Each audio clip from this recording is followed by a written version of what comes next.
C'est une magnifique journée automnale à la ferme. Il fait pas trop froid, puis surtout pas trop chaud. Les guêpes nous donnent une petite pause.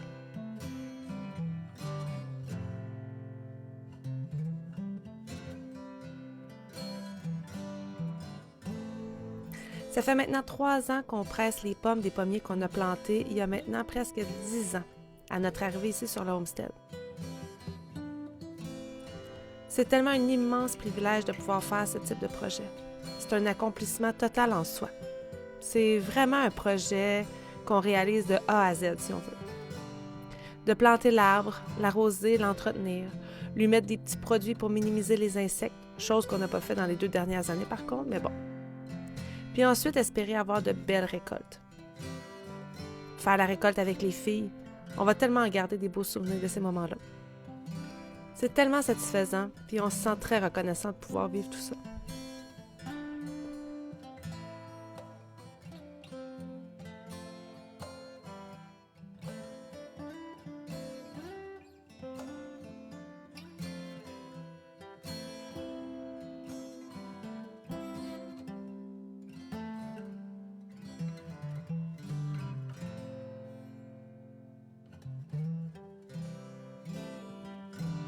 Plus on ajoute des projets à notre arc, plus on a l'impression qu'il nous faut plus de matériel tout le temps.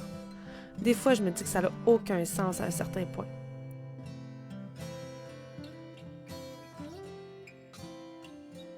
Je me souviens d'une discussion avec mon ami Léandre, où je lui demandais comment est-ce que les paysans de l'époque faisaient pour arriver à tout faire avec pratiquement rien, pratiquement aucun moyen financier, très peu de matériel.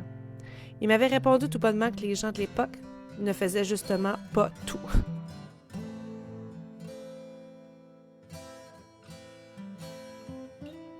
Cette réponse-là, ça a fait une illumination dans ma tête, une sorte d'épiphanie.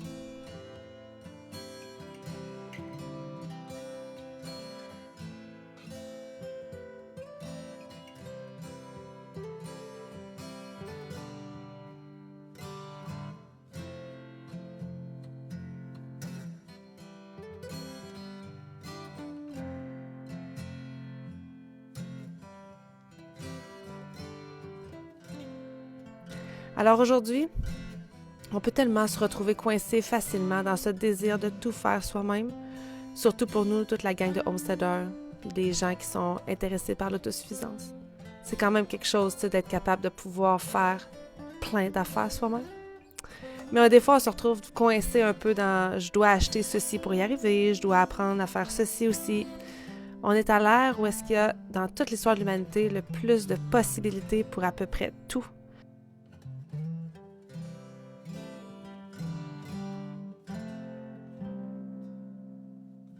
On peut tout apprendre, tout faire, tout connaître, tout acheter, puis tout ça en un seul clic.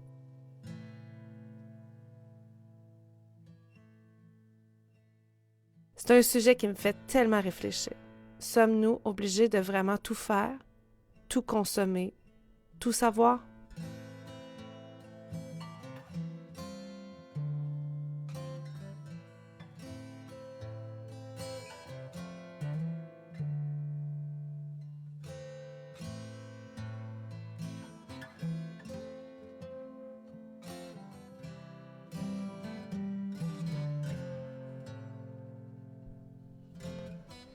C'est certain que lorsque je vais dans un restaurant, une des premières choses que je me dis en regardant le menu, c'est que je peux faire tous ces plats-là relativement facilement à la maison, avec sûrement des bien meilleurs ingrédients.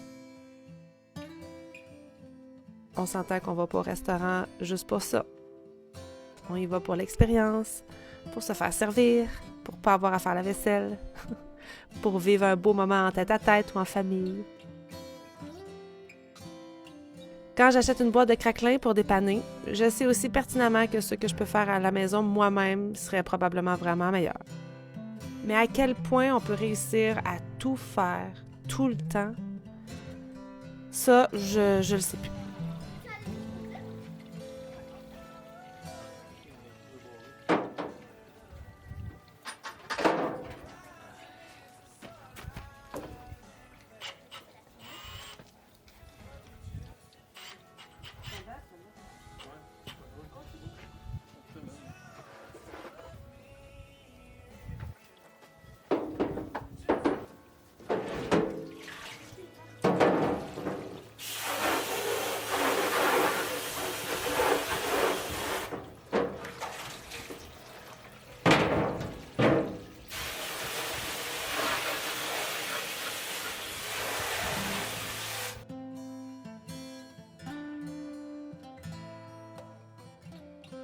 Il y a quelques années, nous avons commencé à nous intéresser à goûter différents cidres de pommes. C'est devenu vraiment la mode. Puis en plus, encore une fois, à nous, les centaines de possibilités de cidres, tous plus différents les uns que les autres, à essayer, à acheter, à goûter et à être très souvent trop déçus.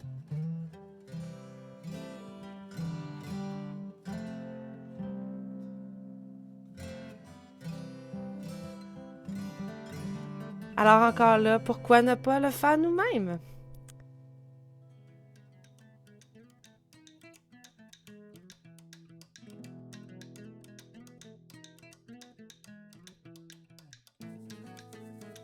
On a commencé tout simplement avec mon petit juicer Omega sur le comptoir de la cuisine. Ça avait toujours super bien fonctionné, que ce soit juste pour faire du jus de pomme frais pour les filles ou faire le jus qui va servir pour le cidre pour nous.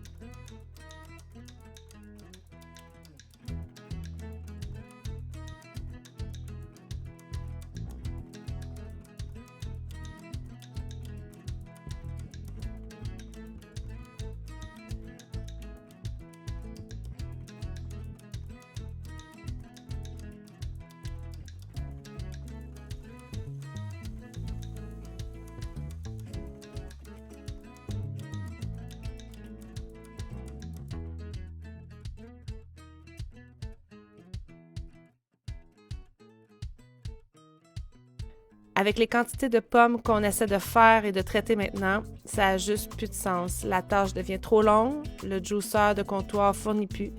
Et il y a quand même tellement d'autres choses à faire aussi à ce moment-ci de l'année que c'est vraiment juste trop pénible comme tâche à faire à la main comme ça.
À l'automne 2023, j'ai vu un reel sur Instagram, puis on présentait une presse qui était faite homemade.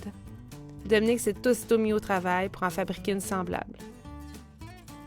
C'est pas tant un projet compliqué à faire, mais il faut s'assurer que tout soit vraiment bien fait pour pas que la presse éclate, si on veut, sous la pression du cric de la voiture.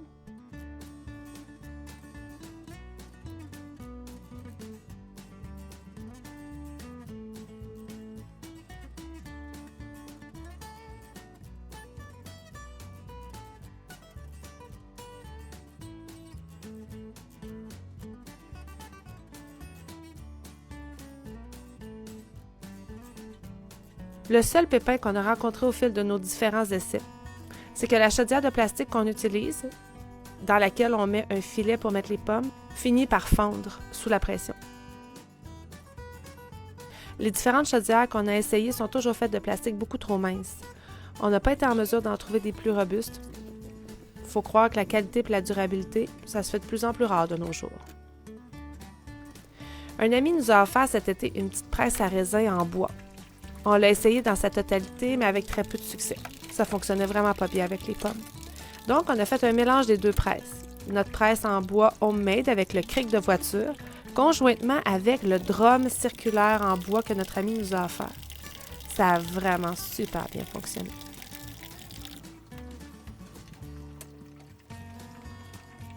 Pour presser les pommes, il faut préalablement les broyer.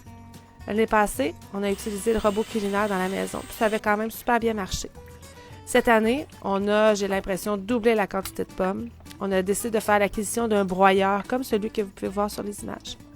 On n'a pas l'impression qu'il va être éternel. Les matériaux ne sont pas faits fort, on dirait. Pour maximiser son utilisation, on a décidé de la visser carrément sur la table de bois afin d'être sûr que ça soit bien solide.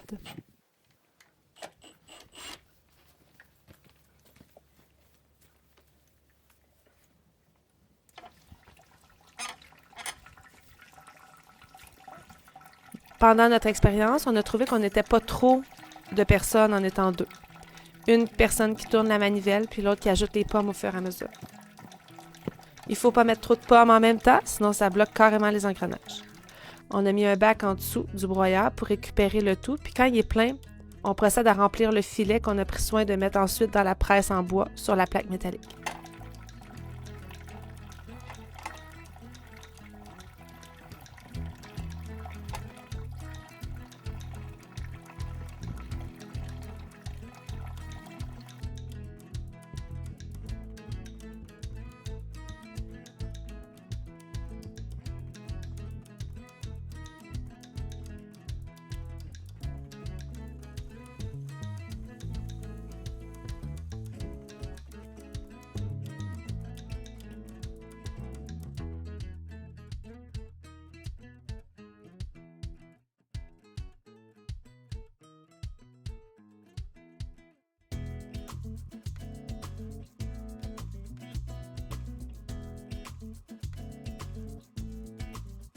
Travailler sous le petit abri de la station de lavage, c'est une des choses que j'ai le plus aimé de cette année. Je l'ai fait au courant de la saison pour transformer une grande quantité de tomates, pour laver tous les légumes, préparer mes affaires. J'ai vraiment aimé ça. Je me suis même procuré 2 nouveaux gros chaudrons puis un autre brûleur au propane pour maximiser la transformation et le canage pour la saison prochaine. Travailler dehors, c'est comme magique.